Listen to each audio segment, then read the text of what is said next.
ஏய் விஜய் வீட்டு விட்டு வெளியே வா. விஜய் வீட்டு விட்டு வெளியே வா. இப்படியெல்லாம் கேட்கும் போது எனக்கு எப்படி அது தோணுதுன்னா, ஐயோ இவங்க ஒவ்வொரு வீட்டுல இருக்கிற ஒவ்வொரு விஜயும் இவங்க கூப்பிடுற மாதிரியே எனக்கு தோணுது.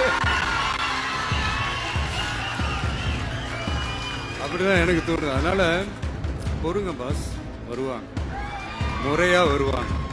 ஓட்டு போடுற அன்னைக்கு ஓட்டர் ஐடிய கையில் எடுத்துக்கிட்டு ஒவ்வொரு வீட்டில் இருக்கிற ஒவ்வொரு விஜயும் ஒவ்வொரு விஜயும் பூத்து பூத்தா காலையிலேயே வந்து நிப்பாங்க பாருங்க. அன்னைக்கு தெரியும் பாருங்க, ஏண்டா இந்த விஜய கூப்பிட்டோம்னு.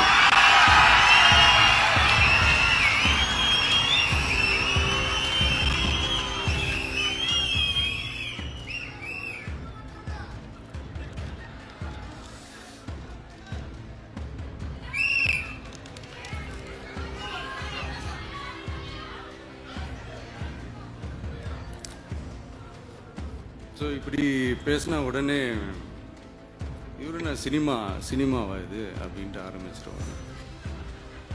நான் சினிமா விட்டாலும் நீங்க சினிமா விட மாட்டேங்கிறீங்களேப்பா.